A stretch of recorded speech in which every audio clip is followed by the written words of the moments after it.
Assalamualaikum warahmatullahi wabarakatuh. Waalaikumsalam warahmatullahi wabarakatuh. Bismillahirrahmanirrahim. Alhamdulillahil awwalil akhir, al-munazzahi 'anil ashbahi wan nadhair, al-madhkuri fil alsinati wad dhamair. أشهد أن لا إله إلا الله وحده لا شريك له الذي قدر المقادير وأشهد أن سيدنا ومولانا محمدا عبده ورسوله الصابر الشاكر اللهم صل وسلم وبارك وعظم على سيدنا ومولانا وحبيبنا محمد صلى الله عليه وسلم وعلى آله وأصحابه وذريته وأتباعه أصحاب المناقب والمفاخر أما بعد. Bapak-bapak ahli pengajian secangkir hikmah yang saya cintai, para ustadz, para haji, sesepuh diri sepuh yang saya muliakan, rahimakumullah ajma'in. Puji dan syukur marilah kita haturkan kehadirat Allah Subhanahu wa taala atas limpahan karunia yang begitu hebat dan banyak, sehingga kita pun tidak mampu menghitungnya, hanya mampu merasakannya dan menikmatinya. Mudah-mudahan Allah jadikan kita sebagai hamba-hambanya yang pandai bersyukur atas nikmat-nikmat tersebut. Allahumma amin ya rabbal alamin.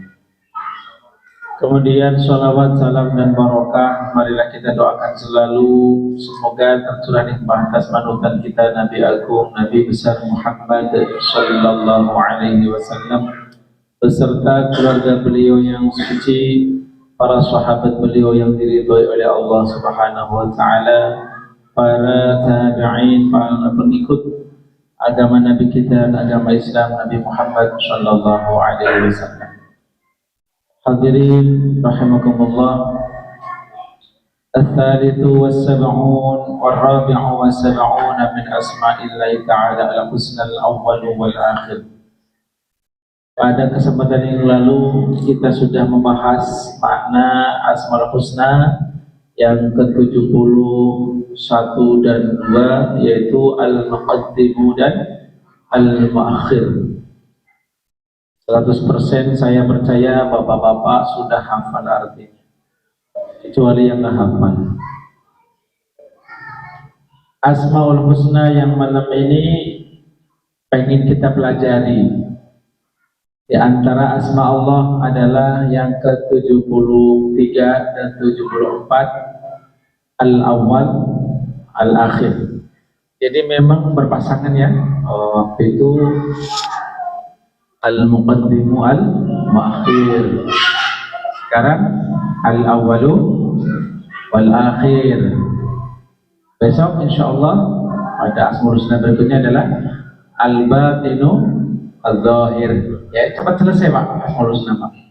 Ya, tapi bukan masalah cepat dan tidaknya selesai ngajinya, kita pahami satu persatu agar iman kita, ma'rifah kita kepada Allah Subhanahu wa taala dan kepada kesempurnaan sifat Allah semakin meningkat, semakin baik, sehingga kita lebih mengenal Allah Subhanahu wa taala sebagai sesembahan kita yang sangat sempurna. Bapak-bapak yang saya hormati, tentu tidak asik ada awal ada akhir. Ya udah selesai, namanya awal ya awal di depan, akhir berarti di belakang. Itu menurut bahasa. Jadi ternyata awal dan akhir itu memang berasal dari bahasa Arab. Lalu apa pengertian al-awwal? Menurut istilah ahli yang memahami, yang mendalami tentang Asmaul Husna, al-awwalu huwa alladhi laisa qablahu syai'un. Yang bernama al-awwal, yang kita tahu maha awal, kan begitu ya. Al-awalu kalau dinisbahkan, dihubungkan kepada Allah atau disebut sebagai Asmaul Husna, maka al-awalu huwa alladhi laisa qablahu syai'un. Awal adalah alladhi, yaitu zat laisa qablahu syai'un, yang tidak ada sebelum dia sesuatu apapun. Al-awalu adalah suatu zat yang sebelum dia itu gak ada apa-apa, gak ada selain dia, itu gak ada. Jadi ini al-awal, maha pertama atau maha awal. Maha awal artinya zat yang tidak ada sesuatu apapun sebelum dia. Karena apa? Sesuatu yang selain dia itu diciptakan oleh dia, itu oleh Allah. Al-awal itu.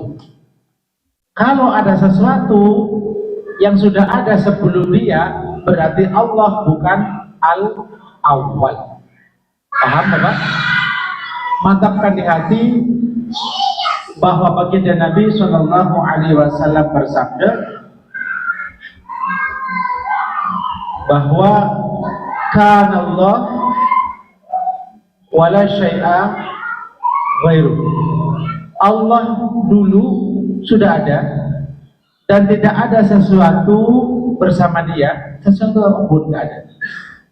Artinya Allah dulu memang sudah ada, tetapi keberadaan Allah tidak didahului dengan selain Allah. Itu namanya al-awwal, zat yang maha awal. Karena maha awal, tentu segala kejadian Allah maha tahu. Seperti bapak-bapak, anak pertama bisa menceritakan tentang kecilnya anak yang kedua atau ketiga atau keempat. Tapi anak yang keempat tidak bisa menceritakan bagaimana kecilnya anak yang pertama. Logis ya? Ya, jadi al-awwal artinya zat yang tidak ada sesuatu sebelumnya. Ada pengertian lain dari ulama, wa huwa alladzi lam yasbiqhu fil wujudi syai'un. Artinya mirip sama. Al-awwal adalah zat yang tidak didahului oleh apapun dalam hal wujudnya. Artinya dalam hal keberadaan Allah itu tidak ada yang mendahulinya. Allah wujud sudah ada, tapi tidak didahului oleh wujud selain Allah. Itu podo artinya Pak. Maknanya tidak ada yang mendahului Allah Subhanahu wa ta'ala wujudnya. Keadaan atau adanya Allah tidak didahului dengan selain Allah dulu. Jadi Allah tidak mengalami proses reinkarnasi umpamanya, tidak mengalami, ya. Jadi Allah seperti itu, ya. Itulah kan Allah walam yakun syai'un ghairuh. Kata Nabi, Allah begitu dulu, walam yakun syai'un ghairuh, dan di saat dulu itu tidak ada selain Allah. Baru Allah menciptakan selainnya. Jadi selain Allah adalah ciptaan Allah. Sudah paham? Baik, gampang dipahami Pak ya. Yang kedua awal akhir. Akhir ya, terakhir ya Pak ya. Iya. Tapi apa pengertiannya? Al-akhir, Allah maha akhir. Yang pertama, makna pengertian menurut ulama yang pertama, wal akhiru huwal ladzi laisa ba'dahu syai'un. Al-akhir artinya zat yang tidak ada sesuatu apapun setelahnya, setelah Allah. Kalau masih kurang jelas, kita gunakan pengertian dari ulama yang kedua, au huwal ladzi baqiya ba'da fana'i khalqih. Jadi saya beri dua pengertian. Kalau tadi maknanya akhir adalah zat yang tidak ada sesuatu apapun setelah dia. Kata setelah kan takutnya membuat image kita Allah mengalami akhir. Nah, maka ulama yang kedua berikan penjelasan, yaitu huwallazi baqiya, yaitu Allah adalah zat yang tetap ada, tetap kekal ada setelah sirnanya, setelah rusaknya semua makhluknya. Paham? Kapan itu? Hari kiamat. Ketika hari kiamat semuanya sirna, nggak ada satupun. Bahkan seluruh penduduk ahli surga yang berupa bidadari yang cantik-cantik, yang di depan dadanya ada nama bapak-bapak. Paham nggak? Jadi ada ngaji nggak tadi habis maghrib? Iya, setiap bidadari itu sudah ada namanya Pak. Saya istrinya Mas Rahim, umpamanya. Nah, itu dia, ini calon istri Rahim di surga, semua pingsan, nggak ada yang mampu berkata apa-apa. Kok nggak mati? Karena di surga itu tidak ada kematian, paling minimal pingsan. Dan pingsan sama aja, ya. Kalau bahasa Jawanya itu matyo sirno, setengah mati. Ya. Jadi makna al-akhir adalah zat yang tetap ada setelah sirnanya semua makhluk. Allah Subhanahu wa taala berfirman, "Kullu syai'in halikun illa wajhah." Segala sesuatu halikun, adalah zat yang akan mengalami rusak, sirna. Illa wajhah, kecuali zat Allah Subhanahu wa taala yang tidak akan pernah sirna, karena Allah punya sifat wajib apa namanya? Baqo. Apa? Baqo artinya apa? Kekal. Zat yang kekal namanya baqi. Alamnya, kalau kita dengar ada orang meninggal sudah menuju alam baka. Baka aslinya baqo. Baqo artinya kekal. Hadirin rahimakumullah, ada sebuah riwayat hadis yang menceritakan bahwa sesungguhnya malaikat pencabut nyawa, siapa namanya ya? Siapa namanya? Iya, malaikat Azrail atau Izrail. Setelah tiupan sangkakala yang ditiup oleh malaikat, siapa namanya? Israfil, mati semua kecuali 4 malaikat yang besar. Di antaranya malaikat Israfil sendiri belum mati, kemudian Izrail, kemudian malaikat Jibril dan Mikail. Maka semua itu dicabut semua juga yang 3 itu oleh malaikat Izrail khusus, cabut semua udah. Nah, malaikat Izrail adalah akhiru khalqillahi mautan, malaikat yang paling akhir mati. Karena mencabut nyawa itu pekerjaan yang ditugaskan oleh Allah untuk malaikat Israel, tetapi kemampuan mencabut itu dari Allah Subhanahu wa taala. Jadi malaikat Israel tidak mampu mencabut nyawanya sendiri. Keren ya Pak ya? Nggak bisa bunuh diri lah gitu. Nggak bisa. Biar tahu ternyata kamu itu hanya melaksanakan tugas, kamu tidak mampu untuk mencabut nyawa makhlukku kecuali karena kehendakku. Maka kemudian ketika itu sudah mencabut semua nyawa, tinggal malaikat Israel. Allah Ta'ala, maka Allah Subhanahu wa taala bertanya kepada malaikat Israel. Kayak nggak tahu Allah ya? Nanya ya? Bukan. Allah Maha tahu. Ini ditanyakan agar supaya kita memahami cerita ini, bahwa benar-benar malaikat ini diberi kesempatan untuk memahami dirinya. Ya, tentu Allah Maha tahu. Allah Al-Alim, punya sifat Al-Ilmu, mengetahui. Apa kata Allah Subhanahu wa taala kepada Israel? Fa baqiya. Masih ada enggak? Masih ada yang hidup enggak? Maka Israel menyampaikan, baqi itu saya. Kan masih ada ya Allah. Tinggal 2, Allah sama malaikat Israel. Wa yaqulu Allah tabaraka wa ta'ala, kemudian Allah Subhanahu wa ta'ala wa tabaraka wa ta'ala berkata, anta khalqun min khalqi khalaqtuka lima tara al-ana mutfaman. Ya Israel, engkau adalah makhluk di antara makhlukku, maka aku ciptakan engkau kepada apa yang telah kau lihat sekarang. Artinya orang mengalami hidup pasti mengalami mati. Kullu nafsin dha'iqatul maut. Nah, malaikat Israel kan punya kehidupan, sudah berakhir. Kemudian fal anamut, maka Allah menyampaikan kepada Israel, mati. Jadi nggak pakai cabut pakai tangan kayak Israel, lain Pak. Ya, Allah cukup kun fayakun. Mati, hidup. Gitu ya.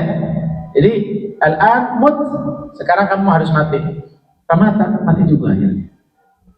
Nah, kemudian Tsumma qala jalla jalaluhu, kemudian Allah Subhanahu wa taala agung berkata, kira-kira kalau sudah mati ini pada tahu nggak Allah berkata seperti ini?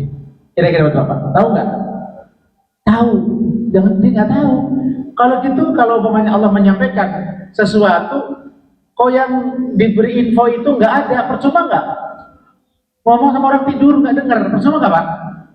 Ngomong sama ngajarin orang mati, percuma, artinya benar-benar nggak tahu. Begini, ruh itu kekal Pak. Saya ulangi, ruh itu kekal.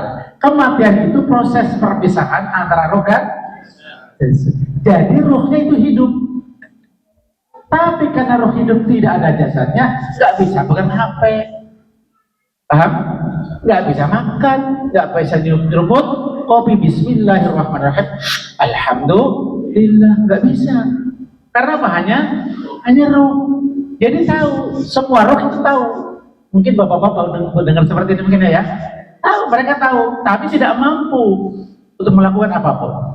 Di kala itulah Allah menyampaikan, Anal Jabbar, aku adalah Allah, zat yang maha memaksa, zat yang maha meluluskan keinginanku. Memang aku pengen seperti ini, biar semua makhlukku tahu hanya aku yang pantas disembah, aku tidak pernah mati. Itu Allah Subhanahu wa ta'ala. Anal Jabbar, limanil mulkul yaum.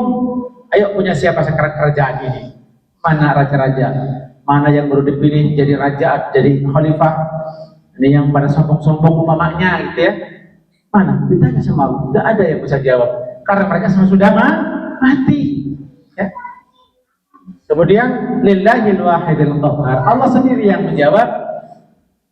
Kerajaan hari ini, hari kiamat adalah punya Allah yang Maha Esa, lagi Maha menang, ya. Maha meluluskan segala keinginannya, itu Allah Subhanahu wa ta'ala. Masih seperti itu, summa yunadi, kemudian Allah Subhanahu wa ta'ala pun menyeru, ala man kana li syarikan falyatini falam ya'tihi ahad. Ayo, siapa yang dulu dijadikan sebagai sesembahan selain aku? Apa yang namanya berhala? Apa yang namanya selain aku? Maksudnya makhluk yang disembah-sembah. Datang sini, lawan aku. Ayo, ada yang datang nggak? Nggak ada, mati semua. Tapi mereka tahu semua. Jadi jangan dianggap ini kita nggak dengar, nanti kita buktikan Pak. Ya, kalau besok nggak terjadi seperti ini, protes sama saya Pak. Karena jadi baginda Nabi Shallallahu Alaihi Wasallam. Nabi dikasih tahu, roh itu tahu, cuma tidak bisa berbuat apa-apa. Kalau kita kan sudah mampu ya. Gitu. Bahkan roh itu juga punya perkembangan Pak. Ketika rohnya masih kecil, nggak bisa merokok Pak. Ya Pak. Begitu udah mulai SMP, roh gede juga Pak. Udah mulai pinter rokok, macam-macam. Jadi manusia itu bergerak karena ada rohnya. Sekarang saya nanya, berarti kalau begitu kita perlu mendidik roh saja atau perlu mendidik jasad juga Pak? Dua-duanya. Badan kita kasih didikan, olahraga dan sebagainya ya, dirawat oleh bunda waktu kecil. Ruh kita yang apalagi sudah mukallaf harus kita didik dengan ilmu-ilmu agama supaya menjadi baik, supaya menjadi salim, selamat, bisa masuk surga Allah Subhanahu wa ta'ala. Nah ini adalah Allah huwal awwal wal akhir, Allah yang maha awal dan maha akhir. Ini kiranya sebagian dari apa yang saya sampaikan, mudah-mudahan bermanfaat untuk kita semua. Bahwa Allah maha awal dan maha akhir. InsyaAllah kita akan sampaikan bagaimana cara menerapkan al-awwalu al-akhiru dalam kehidupan kita sehari-hari agar kita menjadi pribadi yang benar-benar mengamalkan asmaul husna insyaallah. Allahumma amin ya rabbal alamin. Demikian segala tutur kata saya, kalau ada yang tidak pantas dan tidak benar itu karena kebodohan saya, mohon dimaafkan Pak ya. Mohonkan ampun kepada Allah. Ya Allah, dia yang ngomong ini salah, tolong ampuni dia, gitu ya Pak ya. Saya mohon dengan sungguh-sungguh. Terima kasih. Allahumma muwaffiq ila aqwamit thariq. Duktum ma'assalamah wal afiyah. Wassalamualaikum warahmatullahi wabarakatuh.